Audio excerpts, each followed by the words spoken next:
Hi, I'm Dawn. I'm a mammographer here at the Faulkner-Sagoff Center. At this facility, we do our stereotactic core biopsies with an upright unit. It's a GE mammography unit with a stereotactic attachment. It can be used for mammograms when it's not in use for stereotactic biopsies. The way this procedure is done here, the breast would be placed in compression. This is a phantom. We would place the breast into compression, and similar to when we do a mammogram, we would center the abnormality seen on a previous mammogram to the center of this area here.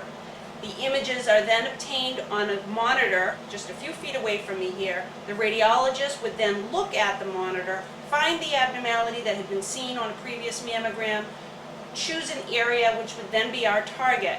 The computer would then assign a numeric value to that very location in the breast, and it would give us an actual X, Y, and Z coordinate, telling us specifically where in the breast that area is located.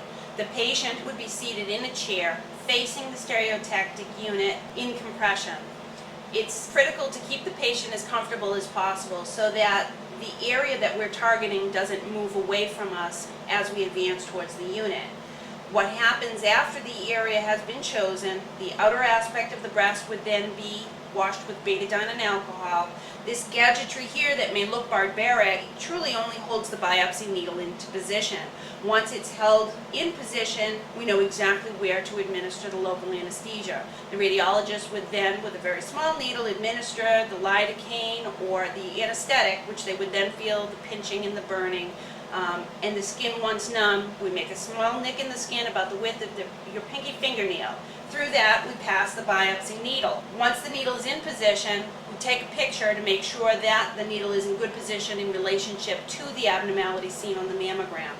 Once we see that we're in good position, we advance the needle into the position over the abnormality and then take the tissue samples. Setting up the process actually takes longer than the biopsy. Within about 1.5 minutes, the tissue's been removed, and I'll actually leave the room to x-ray the specimen in a room next door to make sure that the area that we were interested in is actually contained within the specimen.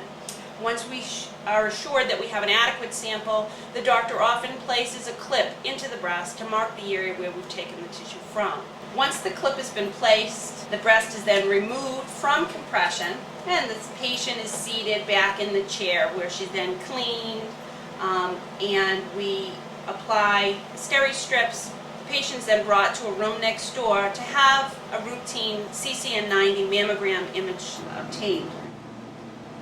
Many facilities do their stereotactic biopsies on a prone table with the patient laying down.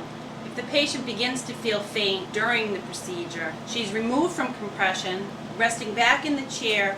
We would then recline the patient into the supine position.